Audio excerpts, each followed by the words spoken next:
Hello students, आज maths wickets के इस चैनल में हम बिहार बोर्ड के बारे में चर्चा करेंगे। बिहार बोर्ड के उन बच्चों के लिए यह वीडियो काफ़ी इम्पॉर्टेंट है जो 2021 में 12th का एग्ज़ामिनेशन दे रहे हैं। जो लेटेस्ट पैटर्न है मैथमेटिक्स का, उसकी चर्चा अभी हम करेंगे। जैसा कि आप देख सकते हैं बच्चों कि जो टोटल क्वेश्चंस पूछे जाएंगे वो 100 मार्क्स के क्वेश्चंस पूछे जाएंगे, और ये 100 मार्क्स के क्वेश्चंस में जो 50 क्वेश्चंस आपको आंसर करने होंगे, मल्टीपल चॉइस क्वेश्चन या ऑब्जेक्टिव क्वेश्चंस, ये 1 मार्क्स के होंगे। टोटल क्वेश्चन आपको 100 रहेंगे, 100 क्वेश्चंस गिवन रहेंगे जिसमें 50 का आंसर करना है। 100 क्वेश्चंस गिवन रहेंगे स्टूडेंट्स, जिसमें आपको 50 क्वेश्चंस के आंसर करने हैं, और ये एक क्वेश्चंस 1 मार्क्स के होंगे। तो टोटल 50 क्वेश्चंस हैं, तो 50 मार्क्स के होंगे आपके ऑब्जेक्टिव क्वेश्चंस। उसके बाद स्टूडेंट्स दूसरा है short answer type question. Short answer type questions में 30 क्वेश्चंस पूछे जाएंगे स्टूडेंट्स, और इस 30 क्वेश्चंस में आपको 15 क्वेश्चंस के आंसर देने होंगे, और ये इसका हर एक क्वेश्चन का जो मार्किंग होगा वो 2 मार्क्स ईच, यानी हर एक क्वेश्चंस 2 मार्क्स के होंगे। तो all together 15 × 2 that is 30 marks के शॉर्ट आंसर के क्वेश्चंस होंगे। और फिर आपके लॉन्ग आंसर के 8 क्वेश्चंस होंगे। 8 questions will be there for long marks, और ये लॉन्ग मार्क्स के 8 क्वेश्चंस में से आपको 4 क्वेश्चन के आंसर देने होंगे। ओके स्टूडेंट्स, और हर एक क्वेश्चन का जो मार्क्स होगा वो 5 होगा, यानी जो लॉन्ग आंसर टाइप क्वेश्चंस हैं ये टोटल 20 मार्क्स के होंगे। 4 questions 5 marks is 20 marks. Students एक बार फिर से मैं इसको दोहरा देता हूँ। जो क्वेश्चंस पैटर्न है मैथमेटिक्स के 2021 के 12th के बोर्ड के एग्जामिनेशन के लिए, वो इस प्रकार हैं। टोटल क्वेश्चन 100 मार्क्स के होंगे, ये ऑब्जेक्टिव टाइप क्वेश्चंस, और इसमें 50 क्वेश्चंस के आंसर आपको देने होंगे, और एक क्वेश्चन का मार्क्स होगा 1, दैट इज़ टोटल 50 मार्क्स के ऑब्जेक्टिव क्वेश्चंस होंगे। उसके बाद short answer type questions 30 questions given होंगे। इस 30 में से 15 के आंसर आपको देने होंगे, और हर एक क्वेश्चन का जो मार्क होगा जो वो 2 होगा, यानी 15 × 2 30 मार्क्स के शॉर्ट आंसर के क्वेश्चन होंगे। और जो लॉन्ग आंसर के क्वेश्चन होंगे वो 8 क्वेश्चन होंगे। 8 में से 4 के आंसर आपको देने होंगे, और हर एक क्वेश्चन का मार्क 5 होगा, यानी 4 × 5 20 मार्क्स के टोटल क्वेश्चंस होंगे लॉन्ग आंसर के। और ये 50 + 30 80 + 20 टोटल 100 मार्क्स के क्वेश्चन होंगे स्टूडेंट्स। तो ये था कैसे कैसे मार्क्स का बंटवारा होगा, किस तरह के क्वेश्चंस पूछे जाएंगे। तो आज इस वीडियो में जो हम चर्चा करेंगे स्टूडेंट्स आपके सामने, वो फर्स्ट टाइप के क्वेश्चंस, यानी ऑब्जेक्टिव टाइप के क्वेश्चंस, कुछ वैसे क्वेश्चंस जो खास हैं आपके लिए, ये इम्पॉर्टेंट क्वेश्चंस होंगे और इन पर आप विशेष ध्यान देंगे। तो इस क्वेश्चन की चर्चा करेंगे। इसमें हम आज 10 क्वेश्चन आपके लिए लेके आए हैं। इन 10 क्वेश्चनों पर आप ध्यान दें, और इसके जस्ट बाद कुछ घंटे के बाद हम दूसरा वीडियो जारी करेंगे जिसमें फिर 10 क्वेश्चन मैं आपको दूंगा। ओके स्टूडेंट्स, तो आप इसको नोट डाउन कर लें वीडियो को पॉज करके, और फिर हम चलते हैं ऑब्जेक्टिव क्वेश्चन की तरफ। स्टूडेंट्स हम देखेंगे ऑब्जेक्टिव क्वेश्चंस। आज 10 ऑब्जेक्टिव क्वेश्चन की चर्चा करेंगे हम लोग, और ये ऑब्जेक्टिव क्वेश्चंस इस तरह के हैं।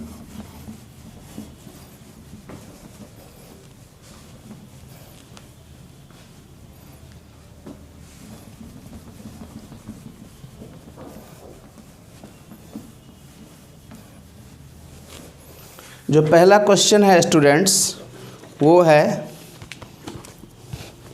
The first question. पहला क्वेश्चन है f such that n to n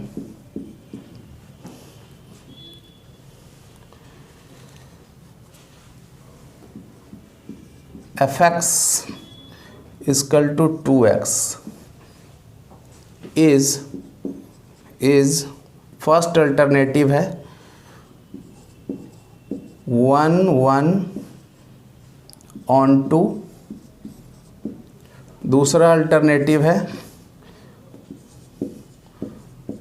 1 into, तीसरा अल्टरनेटिव है मेनी 1 एंड ऑन टू, और चौथा जो ऑप्शन है वो है मेनी 1 एंड इनटू। हमको देखना है चारों में से कौन सा ऑप्शन सही होगा। इस चारों ऑप्शन में कौन सा ऑप्शन सही होगा। f n to n ये natural number to natural number such that fx equal to 2x, और इसमें चार ऑप्शंस हैं। इस चार ऑप्शंस में कौन सा करेक्ट आंसर होगा हमारा।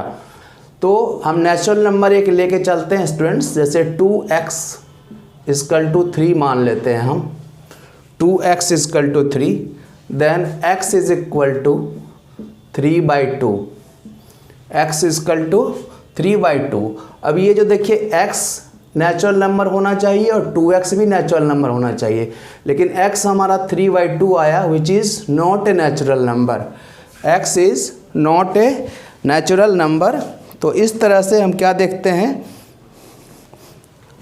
x is not a natural number, यानी x नेचुरल नंबर से बिलोंग नहीं करता है। तो इसका मतलब क्या हो गया, ये जो हमारा हुआ वो हमारा इनटू फंक्शन हुआ, hence f is into, hence f is into. तो आप देखिए ये कौन कौन हो गया, 1 into, this is the right answer, this is the right answer.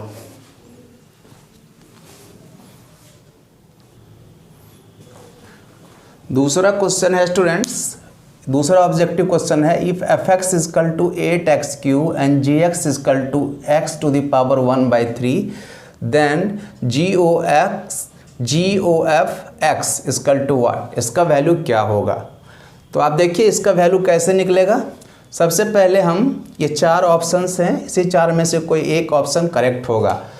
तो आप इसको कैसे निकालेंगे, देखिए यहाँ से इसको हम लोग लिखते हैं g, और इस पूरे को हम लोग इसका जो मेथड है fx लिखते हैं। अब देखिए fx का वैल्यू क्या है, fx कैसे डिफाइन है, fx ये डिफाइन है 8x³, fx is define as 8x³। तो fx का वैल्यू क्या हो जाएगा, इसको g को लिखेंगे और fx का वैल्यू लिखेंगे 8x³। अब देखिए ये g हो गया और g का फंक्शन हो गया g 8x³। तो अब gx कैसे डिफाइन है, यहाँ पर देखिए gx कैसे डिफाइन है, x का पावर 1/3, यानी ये पूरा x हो गया, इस पूरे का पावर 1/3 होगा। तो इसका मतलब क्या हो गया g, और इसको हम लोग क्या लिख सकते हैं 2 और x का पावर क्यूब, और इस पूरे का क्यूब लिख सकते हैं, इस पूरे का क्यूब लिख सकते हैं, क्योंकि 2 का क्यूब करेंगे तो 8 होगा और x का क्यूब करेंगे तो 8, ये x³ होगा। तो 8x³ को हम लोग इस तरह से लिख सकते हैं। अब जो हमारा gx डिफाइन है वो है x का पावर 1/3, तो इस पूरे का पावर 1/3 हो जाएगा, यानी g का इसका वैल्यू जो होगा वो हो जाएगा 2x का पावर क्यूब और उस पूरे का पावर 1/3, दैट इज 2x। तो 2x कौन सा ऑप्शन है, second option is correct answer, second answer is correct answer students, इसे आप नोट डाउन कर लें।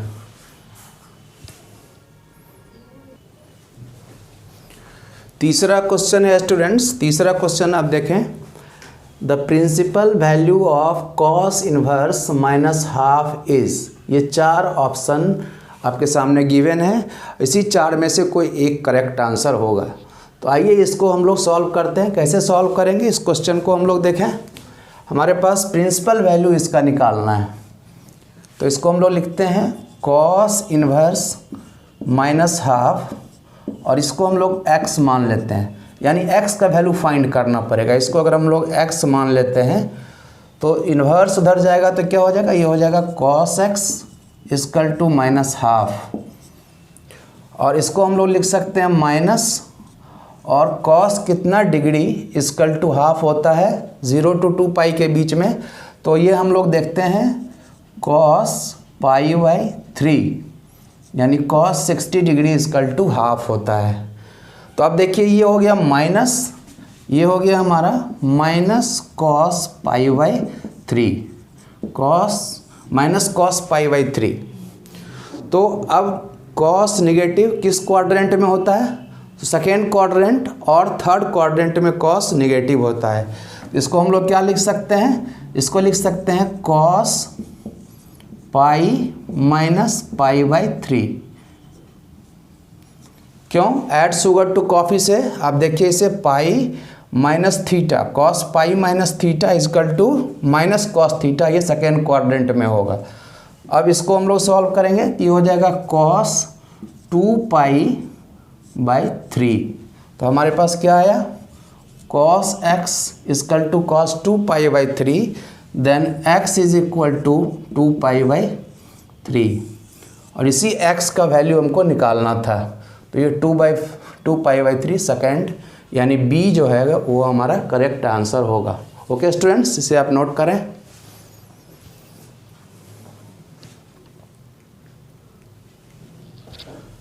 अब स्टूडेंट्स हम क्वेश्चन नंबर 4 देखते हैं। क्वेश्चन नंबर 4 हमारा क्या है, the value of cot inverse 5π/4 is, यानी cot इनवर्स 5π/4 का वैल्यू इसमें से क्या होगा।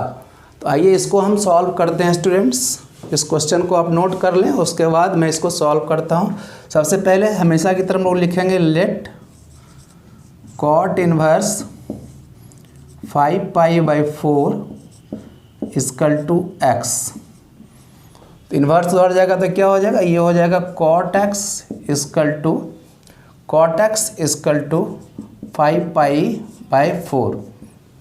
ऐसा हो जाएगा स्टूडेंट्स, ये cot x इक्वल टू 5π/4 हो जाएगा। अब 5π, या इसको आप इस तरह से भी कर सकते हैं डायरेक्ट, आप इसको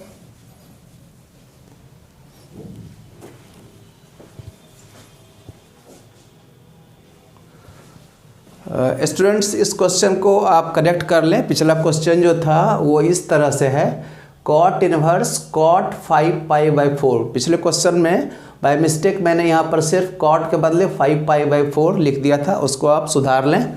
तो फोर्थ क्वेश्चन है, the value of cot inverse cot 5π/4 is, ये चारों में से कौन सा ऑप्शन सही होगा। आइए इसको हम लोग सॉल्व करते हैं। तो कैसे सॉल्व करेंगे, cot इनवर्स cot 5π/4 को हम लोग x मान लेते हैं। इससे क्या आ जाएगा, इससे आ जाएगा cot x, इनवर्स उधर जाएगा तो cot x equal to cot 5π/4। अब cot 5π/4 को हम लोग क्या लिख सकते हैं, इसको लिख सकते हैं cot, आप लिखें 5 और प्लस π/4, पाई प्लस π/4। देखिए 4π प्लस π, 5π/4 हो गया, यानी cot 5π/4 को हम लोग इस तरह से लिख सकते हैं। अब देखिए यहाँ पर cot π plus theta, cot π plus theta मैंने बताया था ट्रिगोनोमेट्री में, साइन कन्वेंशन में, ये किस क्वाड्रेंट में जाएगा, cot π प्लस थीटा, पाई से बड़ा है, ये थर्ड क्वाड्रेंट में जाएगा, और थर्ड क्वाड्रेंट में cot और tan पॉजिटिव होता है, तो इसीलिए इसका वैल्यू पॉजिटिव होगा। तो इसीलिए ये क्या हो जाएगा, cot π plus π/4 equal to cot π/4, cot π/4, यानी cot x equal to cot π/4, then x equal to π/4। तो देखिए कौन सा ऑप्शन है, option number A, this is the correct answer. तो स्टूडेंट्स इसे नोट कर लें आप।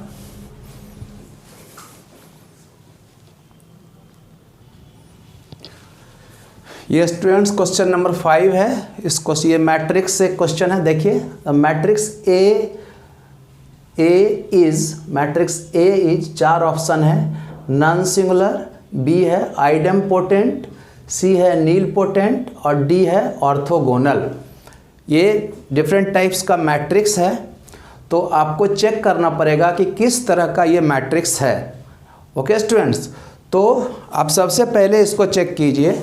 आप सबसे पहले a इंटू ए कीजिए, a into A that is a square, a का पावर 2, और जब ऐसा आप करेंगे तो इसका वैल्यू a आ जाएगा, इसका वैल्यू a आ जाएगा, यानी a square equal to a आएगा। मैट्रिक्स a इंटू ए आपका सेम मैट्रिक्स आ जाएगा, a ही आ जाएगा। और ये जो कंडीशन होता है स्टूडेंट्स, ये होता है आइडेम्पोटेंट मैट्रिक्स का,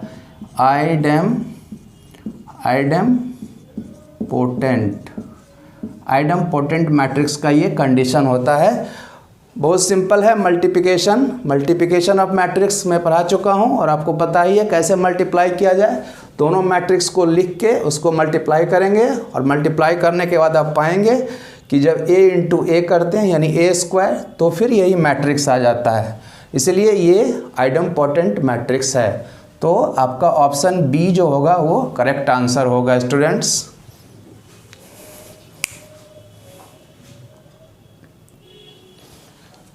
और ये स्टूडेंट्स क्वेश्चन नंबर 6 है। क्वेश्चन नंबर 6 ये भी मैट्रिक्स से है। If a equal to -2 3 1 1 then a inverse का मॉडुलस क्या होगा। a इन्वर्स का प्लस क्या होगा, इसका वैल्यू निकालना है आपको। तो इसको चलिए कैसे हम लोग सॉल्व करते हैं, इसका जो बेसिक कंसेप्ट है उससे लेके चलते हैं हम लोग। बेसिक कंसेप्ट ये है कि a into A inverse equal to I होता है ना। अगर हम लोग इसको इस तरह से लिखें a इंटू ए इन्वर्स, तो ये आई का भी हो जाएगा और इसका वैल्यू 1 होगा। फिर इसको हम लोग लिखेंगे a, अलग अलग कर देंगे, a इन्वर्स, तो ये 1 हो जाएगा। हमको निकालना है a इन्वर्स का वैल्यू, तो a inverse equal to 1 by determinant a। Determinant a का वैल्यू आप निकाल लीजिए यहाँ से, इसको डिटर्मिनेंट के फॉर्म में चेंज करके लिखिएगा। तो ये हो जाएगा -2 3 1 1, और इसको सॉल्व करेंगे तो ये हो जाएगा -2 इंटू 1 -2 और -3 इंटू 1 -3 दैट इज -5। तो इसका वैल्यू आ गया 1 बाय -5। तो 1 बाय -5 आप देखें, second B is the correct answer. Students इसको आप नोट कर लें।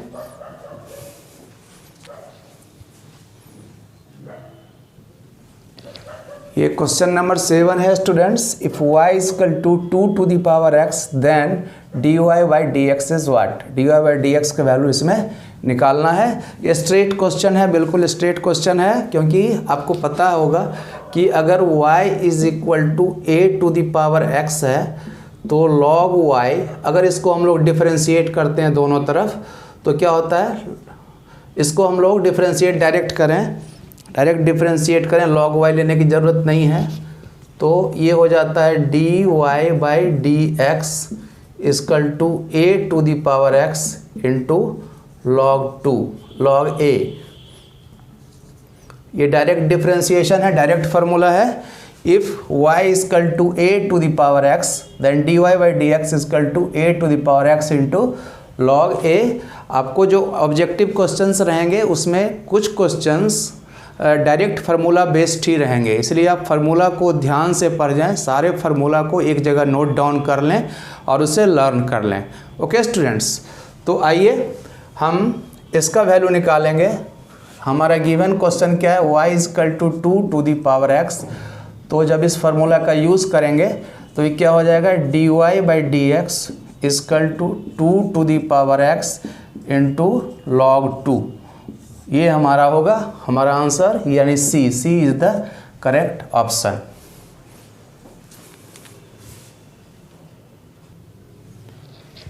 और ये स्टूडेंट्स क्वेश्चन नंबर 8 है, डिफरेंशिएशन का क्वेश्चन है, इसको आप नोट कर लें। If y equal to x root x का power root x then dy by D X क्या होगा। ये 4 ऑप्शन है, 4 में से क्या होगा। तो आइए इसको सिंपल डिफरेंशिएशन करते हैं। हमारे पास गिवन है y equal to x root X. ये लॉगरिथमिक, जैसा कि मैंने आपको पढ़ाया है, अब डिफरेंशिएशंस के प्लेलिस्ट में जाके देखें, ये लॉगरिथमिक डिफरेंशिएशन है, दोनों तरफ हम लॉग लेते हैं इसमें, टेकिंग लॉग। जब इसमें लॉग लेंगे तो ये हो जाएगा log y equal to root X into log X. अब देखिए ये u इंटू v के फॉर्म में है, दोनों तरफ डिफरेंशिएट करेंगे तो ये हो जाएगा 1/y dy/dx, और इसका डिफरेंशिएशन करेंगे तो ये हो जाएगा 1/2 रूट एक्स। u का डिफरेंशिएशन किया, v को लिख दिया into log x, plus v का डिफरेंशिएशन किया लॉग एक्स का 1/x, और इसको लिख दिया रूट एक्स। अब देखिए इसमें कुछ कॉमन है तो कॉमन निकाल लें। अब इसको सिंप्लीफाई करेंगे तो हम एलसीएम जो हमारा होगा, एलसीएम हो जाएगा 2x। तो यहाँ पर नीचे में रूट एक्स है, यहाँ पर 2 तो पहले से है और यहाँ पर x है, तो यहाँ हो जाएगा root X into log X, और प्लस यहाँ पर देखें x तो है ही, x तो है ही, 2 से मल्टीप्लाई होगा 2 रूट एक्स। अब रूट एक्स और रूट एक्स कॉमन है, कॉमन ले लेंगे हम लोग, रूट एक्स, यहाँ बचेगा लॉग एक्स प्लस 2 और डिवाइडेड बाय 2x। अब x को रूट एक्स से हम लोग काटेंगे, नेक्स्ट स्टेप में x को रूट एक्स से काटेंगे तो यहाँ पर रूट एक्स हो जाएगा और ये रूट एक्स हट जाएगा, यहाँ बचेगा रूट एक्स, ये हो जाएगा रूट एक्स। तो हमारा ये आ गया 1/y और dy/dx। तो dy/dx का वैल्यू क्या होगा, dy/dx equal to y into log x plus 2 divided by 2 root X. y का वैल्यू पुट करेंगे कहाँ से, ये हमारा y गिवन है, हम लोगों ने y इसको माना था, y equal to x root X. तो यहाँ पर नेक्स्ट स्टेप में आ जाएगा x रूट एक्स। तो ये आप देखिए, यही ऑप्शन आप ढूंढिए कहाँ पर है, x root X 2 plus log X divided by 2 root X. तो ऑप्शन नंबर सी जो है वो हमारा करेक्ट आंसर होगा। आप इसे नोट कर लें।